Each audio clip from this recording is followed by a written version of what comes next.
اسی طرح سورۃ مریم میں ہے، کہتے ہیں الرحمن نے بیٹا لیا. کون کہتے ہیں؟ عیسائی کہتے ہیں، غائب ہے نا. لقد جئتم شیئا ادا، تم سب نے بہت ہی گھنونی بات کی ہے، تم سب نے. ایک دم سے پکڑ، فوراً مخاطب. اور یہ بہت ضروری اس لیے بھی تھا کہ عیسائیوں کے ذہن میں تھا کہ ہم خدا سے بات نہیں کرتے، ہم عیسیٰ سے بات کرتے، اور عیسیٰ پھر ہمارے لیے خدا سے بات کرے گا. اللہ نے کیا کیا؟ خدا کا بیٹا. تم نے گھنونی بات کی، خدا نے خود بات کر دی. اللہ تعالیٰ نے خود ہی براہ راست میں خطاب کر دیا، ان کا شرک اس طرح بھی توڑ دیا. لقد جئتم شیئا ادا. عیسائیوں کے بارے میں ایک مختصر سی بات میں آپ کے سامنے پیش کروں گا قرآن کی روح سے. مثال کے ذریعے، مثالوں سے بات آسانی سے سمجھ آ جاتی ہے. میں آپ کو مثال لگے گی عجیب آپ کو، لیکن پھر بھی فرض کریں کہ میرا جو بڑا بیٹا ہے اس نے کوئی غلط حرکت کی، اور میرا ایک چھوٹا بیٹا ہے، فرض کریں وہ 2 سال کا ہے، 3 سال کا ہے. بڑے بیٹے نے غلط حرکت کی، میں اس کو ڈانٹ رہا ہوں، یہ کیا کیا تم نے؟ ایسے بات کرتے ہیں بڑوں سے، یوں کرتے ہیں. وہ جو چھوٹا 3 سال کا ہے نا، وہ کہتا ہے ہاں ایسے بات کرتے ہیں. تو اب مجھے غصہ کس پہ آئے گا؟ اوے چھوٹے، میرے غصے کا مطلب یہ ہے کہ تمہیں لائسنس مل گیا غصہ کرنے کا، اپنی اوقات میں تم چھوٹے ہو. سمجھ میں آئی بات؟ اب ذرا سمجھنا بات کو. عیسائی اللہ تعالیٰ کے بارے میں کہتے ہیں کہ انہوں نے بیٹا لیا. کسے غصہ آتا ہے؟ اللہ تعالیٰ کو. کیسا غصہ آتا ہے؟ تکاد السماوات یتفطرن وتنشق الارض. آسمان پھٹنے تک آ جاتے ہیں، زمین 2 ٹکڑے ہونے تک آ جاتی ہے ہر دفعہ جب کوئی کہتا ہے کہ خدا نے بیٹا لیا. آسمانوں اور زمینوں سے برداشت نہیں ہوتا یہ ایسا غصہ اللہ کا. کس بات پر؟ کہ کوئی کہے کہ خدا نے بیٹا لیا. یہ ہے اللہ تعالیٰ کا غصہ.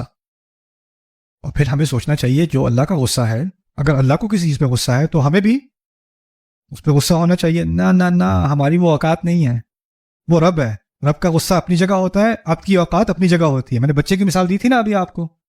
باپ کا مقام الگ ہے، بچے کا مقام الگ ہے. وہ تو چھوٹی سی مثال ہے. رب کا مقام کیا ہوگا اور آپ کا مقام کیا ہوگا؟ وہی عیسائی جو اللہ تعالیٰ کے بارے میں مانتے ہیں کہ ان کا بیٹا ہے، وہ ہمارے نبی سے ملنے آتے ہیں صلی اللہ علیہ وسلم. مدینے میں نجران سے آئے تھے عیسائی، پادری لوگ تھے، پڑھے لکھے لوگ تھے، عیسائیت کے علماء میں سے تھے. سنا ہے کہ یہاں کوئی ہے نبوت کا دعویٰ کر رہا ہے، ہم بات تو سنیں اس کی. آ کے ملے. اس وقت ہوٹل کا زمانہ تو تھا نہیں. اس وقت کوئی کہاں رہنا ہے، کسی نے کہاں پہ ٹھہراؤ کرایا ان کا پتہ ہے؟ مسجد نبوی میں. ان کی رہائش کا اہتمام کہاں ہوا؟ مسجد نبوی میں. پادری لوگ. اور وہ جب مناظرہ نہیں ہو رہا، بات چیت نہیں ہو رہی، تو وہ اپنے طور کی عبادت کر رہے ہیں. جب وہ اپنے طور کی عبادت کرتے ہیں تو کس کو پکارتے ہیں؟ عیسیٰ علیہ السلام. کہاں پہ پکار رہے ہیں عیسیٰ علیہ السلام؟ مسجد نبوی میں. اور پھر بڑی سخت آیات آ رہی ہیں ان کے اوپر، آل عمران میں مناظرے والی. آپ کو ایک بڑی عجیب تمیز نظر آئے گی. خدا کا غصہ اور میرے نبی کا حسن سلوک صلی اللہ علیہ وسلم ایک ہی وقت. ہم نے کیا کیا ہے؟ جس چیز پہ اللہ کا غصہ، اس پہ اپنی بھی تھوڑی بھڑاس نکال لیں. ان لوگوں کو تکو ایزی. That's اللہ. وہ ہمارا مقام نہیں ہے، وہ اللہ تعالیٰ کا مقام. وہ اپنے بندوں سے جیسے چاہے بات کرے. وہ اس کے بندے ہیں، اس کی مخلوق ہیں. اس کا پورا حق ہے، کامل حق ہے اس کا، کہ وہ جیسے چاہے اپنے بندوں سے بات کرے. لیکن بندے کا یہ حق نہیں ہے کہ وہ دوسرے بندے سے جیسے چاہے بات کرے. یہ تمیز سمجھ میں آئی دونوں کی؟ تو قرآن جو ہے نا، آپ جانتے ہیں رسول صلی اللہ علیہ وسلم کے بارے میں کہا ہے انک لعلی خلق عظیم، کہ آپ بہت ہی عظیم اخلاق والے ہیں، آپ کا اخلاق بہت ہی عظیم ہے.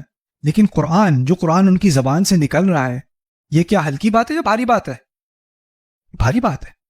یعنی اس انسان کا کردار علیہ الصلوۃ والسلام وہ ایک جگہ، اور بات کی سختی وہ دوسری جگہ، اور وہ دونوں ساتھ ساتھ چل رہے ہیں. اب ہوتا کیا ہے، یا تو ہم اپنے اسلوب میں، اخلاق میں، طرز کلام میں سخت ہو جاتے ہیں، اور وہ سنت کے خلاف ہے، وہ رسول صلی اللہ علیہ وسلم کے اسلوب کے خلاف ہے.